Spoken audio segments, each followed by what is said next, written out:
నమస్తే. సార్ మీ పేరు సార్? నా పేరు సాంబిరెడ్డి. ఓకే, చెప్పండి సార్. జగన్ గారి ప్రభుత్వం వచ్చిన తర్వాత మాచర్లలో ఎలాంటి మార్పు వచ్చింది? అంతకు ముందు ఎలా ఉండేది చంద్రబాబు గారు ఉన్నప్పుడు? చంద్రబాబు ఉన్న 5 సంవత్సరాల్లో వర్షం లేదు. ఓకే. వర్షం లేదు, అంతా కరువు కాటకాలతో అల్లాడిపోయారు ప్రజలు. ఈ జగన్మోహన్ రెడ్డి వచ్చిన తర్వాత 4 సంవత్సరాలు పుష్కలమైన వర్షాలు పడ్డాయి. నీళ్లు బాగా సాగర్కి నీళ్ళు వచ్చినాయి, నీళ్లు పారుదల జరిగింది. రైతులు సుఖ సంతోషాలతో ఉన్నారు. సో డెవలప్మెంట్ పరంగా పట్టుకుంది లేదు, అసలు డెవలప్మెంటే లేదు ఈ ప్రభుత్వంలోనే. మీరేం చెప్తారు? డెవలప్మెంట్ అంటే ఏం డెవలప్మెంట్? డెవలప్మెంట్ అంటే ఇప్పుడు ప్రతి గ్రామంలో ఒక సచివాలయ వ్యవస్థ కానీ, విలేజ్ క్లినిక్స్ కానీ, రైతు భరోసా కేంద్రాలు కానీ, మరి రోడ్స్ కానీ, ప్రతి గ్రామానికి మినిమం 4 కోట్ల నుంచి 5 కోట్లు. ఏ రోడ్డు పోయినా మీరు వెళ్ళి చూడండి, ప్రతి గ్రామంలో ఎక్కడైనా సరే, ఈ మాచల్ నియోజకవర్గమే కాదు, టోటల్ స్టేట్ మొత్తం ప్రతి గ్రామంలో సీసీ రోడ్లు వేశారు. ప్రతి రోడ్డు చంద్రబాబు టైంలో ఒక్క రోడ్డు వేసినోడు లేడు, కనీసం మట్టి పోసినోడు లేడు. మరి డెవలప్మెంట్ నేను చేసిందే డెవలప్మెంట్ అని చెప్తున్నారు కదా, ఎవరు చెబుతున్నారు? చంద్రబాబు గారు ఏం చేశాడు? విజన్ అనే అది చెప్పుకోవడానికే విజన్. 5 సంవత్సరాలు ఉంది విజన్ అన్నాడు. ఏం చేశాడు? అమరావతిని ఏమైనా చేశాడా? ఏమన్నా ఒక బిల్డింగ్ పర్మనెంట్ బిల్డింగ్ పేరుతో ఒక టన్ను కట్టాడా? టెంపరీ సచివాలయం అని టెంపరీగా కట్టాడు. అసలు ఒక పర్మనెంట్ హైకోర్టు భవనం లేదు, ఏమి లేదు. ఇప్పుడు మరి కూటమి వచ్చింది కదా, బలం పెరిగింది వాళ్ళకి. కూటమితో ఇక్కడ కూటమి ఏముండదు. జనసేన ఓట్లు ఎంతవరకు ప్రభావితం చూపిస్తుంది? జనసేన పెద్ద మా దగ్గర ప్రభావం ఏం లేదు. మా కల్లి ఉన్న కాపులు కానీ, బలిజ వాళ్ళు కూడా అంతా వైసీపీలోనే ఉన్నారు ఎక్కువ, 99%. ఏదో పిల్లలు కొంచెం ఓట్లు లేని వాళ్ళు కొంతమంది కానీ జనసేన ప్రభావంలో ఏమి ఉండదు మా దగ్గర. అసలు బీజేపీ ప్రభావం అంత నిల్. సరే, మరి ఎమ్మెల్యే గారు, ఇప్పుడు సిట్టింగ్ ఎమ్మెల్యే మన రామకృష్ణారెడ్డి గారి మీద వచ్చే వార్తలు అంటే ఆయన దౌర్జన్యాలు చేస్తాడు, ప్రజల దగ్గర పన్నులు వసూలు చేస్తారు, ఇలాంటివి కొన్ని కామెంట్స్ వస్తున్నాయి కదా. సో దాని గురించి. దౌర్జన్యాలు చేస్తే 4 సంవత్సరాలు 4 టర్మ్స్ నుంచి 15 సంవత్సరాలు ఇప్పుడు ఎమ్మెల్యేగా గెలవడు. ఏ నియోజకవర్గంలో దౌర్జన్యాలు చేసినా ప్రజలు ఎవరు హర్షించరు కదా.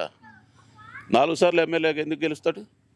అదంతా టీడీపీ వాళ్ళు ఊరికే బోగస్ ప్రచారం, గ్లోబల్ ప్రచారం చేస్తున్నారు. ఈ బ్రహ్మారెడ్డి అనే అతను వచ్చిన తర్వాతనే ఈ నియోజకవర్గంలో గొడవలు స్టార్ట్ అయినాయి. ఈ రామకృష్ణారెడ్డి ఈ 15 సంవత్సరాలు ఎమ్మెల్యేగా చేసినంతకాలం ఫ్యాక్షన్ని 2004లో రాజశేఖర రెడ్డి నుంచి తగ్గింది. 2009లో ఆయన అధికారంలోకి వచ్చిన తర్వాత మళ్ళీ రాజశేఖర్ 2వ టర్మ్ అధికారంలో వచ్చినప్పుడు ఈ రామకృష్ణారెడ్డి ఎమ్మెల్యే గెలిచాడు. అప్పటి నుంచి ఇక్కడ ఈ నియోజకవర్గంలో ఒక హత్య జరగదు, ఫ్యాక్షన్ హత్య ఎక్కడా లేదు. ఇతను వచ్చిన తర్వాత, ఇతను ఇన్ఛార్జి బాధ్యతలు చేపట్టిన తర్వాతనే ప్రతి ఊర్లో రెచ్చగొట్టి, అందరి ఆపోజిట్ వాళ్ళని రెచ్చగొట్టి తగాదలు లేపి. మరి జగన్ గారిని రౌడీ అంటున్నారు కదా. అంటారు. ఇప్పుడు సైకో లోకేష్ ఉన్నాడు, వాడు ఒక సైకో, పవన్ ఒక సైకో. వాళ్ళు సైకోలు కాబట్టి ఎదుటోని సైకో అంటారు. అంత మించి వాళ్ళు చేసేది అంటే పార్టీని కూడా పాతాళానికి తొక్కేస్తాము, పార్టీ కనిపించకుండా చేస్తాము, చూపిస్తామని కూడా. అతని పార్టీ ఉంటుందో ఉండో చూసుకోమనండి. రేపు 2024 తర్వాత ఆ జనసేన టీడీపీ 2 ఉంటాయో ఉండవో చూసుకోమనండి. అది. మా పేరు గురవారెడ్డి అండి. చెప్పండి, మాచర్ల నియోజకవర్గంలో ఎలా ఉంది పరిస్థితి? రాజకీయంగా మాచర్ల అంటే ఎప్పటి నుంచో ఒక ముఖ్యమైన నియోజకవర్గం ఇది కూడా. సో ఏ పార్టీ అధికారంలోకి వచ్చే అవకాశం? వైసీపీ అండి. ఎందుకని వైసీపీ అనుకుంటున్నాను? ఇప్పుడు జగన్ గారు ఉన్నారండి, అనేక సంక్షేమ పథకాలు పెట్టాడు. ఇలా వాలంటీర్ వ్యవస్థ ఇంతకుముందు ఏంది, ఏదైనా సర్టిఫికేట్ కావాలంటే డెత్ సర్టిఫికేట్ అయినా, క్యాస్ట్దైనా, ఇంకొకటైనా రేషన్ కార్డుకైనా ఎంఆర్ ఆఫీస్ చుట్టూ చురగలాగా అల్లాడి తెచ్చేవాళ్ళు జనం. ఇప్పుడు పోతే రేపు రా అని 10 రోజులు నేల తిప్పేవాళ్ళు కూడా ఉన్నారు. ఇవాళ ఆఫీస్ కాడికి పోయే పనే లేదు. ఆ వాలంటీర్ ఇంటికాడికి వచ్చి నీకు ఏం కావాలని అడుగుతుండు. ఆ వాలంటీరే చేపిస్తుండవు జనంతో పని లేకుండా. మరి అది మంచిదే కదా. ఇవాళ మరి వృద్ధాప్య పింఛన్ ఉంది, తెల్లారుజాము 5ంటికి డోర్ కొట్టి పింఛన్ ఇస్తున్నారు ఇంటికి. ఇప్పుడు మొన్న ఉందండి, మొన్న ఈసీ వాళ్ళు ఆపమన్నారు. 10 రోజులు జనం బాగా ఇబ్బంది పడ్డారు, ముసలోళ్ళు ముతకోళ్ళు ఎండకి తిరగలేక ఆ సచివాలయాల దగ్గరికి. 10,000 చేస్తా అంటున్నాడు కదా చంద్రబాబు గారు పింఛనా వాలంటీర్గా. మొన్నటిదాకా వాలంటీర్ దండగన్నాడుగా, మరి ఇలా 10,000 ఎట్టిస్తాడు? ఇప్పుడు వాలంటీర్ వ్యవస్థ దండగన్న ఆయన ఇవాళ 10,000 ఇస్తా అని ఎట్లా చెబుతుండు? అంటే వాలంటీర్ వ్యవస్థ బాగుండబట్టే కదా. మరి జగన్ చేసిన మంచి పనే కదా. పింఛన్ కూడా 4,000 చేస్తా నన్ను గెలిపిస్తే అని అంటున్నాడు. ఇప్పుడు మాటలు చెప్పేది ఏముందండి, పని చేయాలి కదా. ఎలా ఉంది ఇంతకు ముందు ఆయన ఉన్నప్పుడు ఎలా? చంద్రబాబు గారి కాడికి మాకు జగన్ పరిపాలన బాగుందండి. ఇవాళ చదువుకునే పిల్లలకి మరి డబ్బులు వేస్తుండ్రా, మరి ఇలా స్కూల్ పిల్లగాడికి షూ, బట్టలు, పుస్తకాలు, మధ్యాహ్నం భోజనం, మరి పిల్లలకి రాగి జావా ఇవన్నీ కాసినెత్తండా. ఇవన్నీ ఇంతకుముందు ప్రభుత్వంలో లేవు కదండి. ఉన్నా ఇచ్చే టయానికి ఇచ్చేదిలే పెట్టేది. ఇలా ప్రతి ఒక్కడు పనికి పోయే పిల్లగాళ్ళు మొత్తం ఇలా స్కూల్కి పోతానండి, గవర్నమెంట్ స్కూల్కి. మరి ఇంకంతకాడి ఇంకేం కాదు. ఎమ్మెల్యే గారి గురించి చెప్పండి. ఇప్పుడు బ్రహ్మారెడ్డి గారికి రామకృష్ణారెడ్డి గారికి విపరీతమైన పోటీ కనిపిస్తుంది అని అంటున్నారు.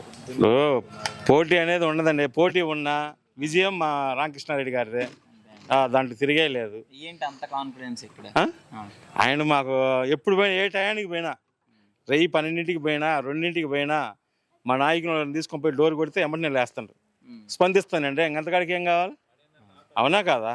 ఇప్పుడు నేను మీ కాడికి రాగానే నాదేమైనా సమస్య ఉంటే నువ్వు స్పందిస్తాను, ఇంకంతకాడికి ఇంకేం కావాలా? అవునా కాదా? మాకు కావాల్సింది అదే కదా. ఏ టైం కాడికి పోయినా. ఎందుకు లేదండి, సీసీ రోడ్లు వేశారు బ్రహ్మాండంగా.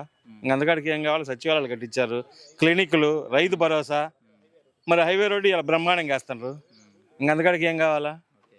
సో మొత్తానికి మళ్ళీ 170 స్థానాలలో మీకు ఎన్ని రావచ్చు అనిపిస్తుంది?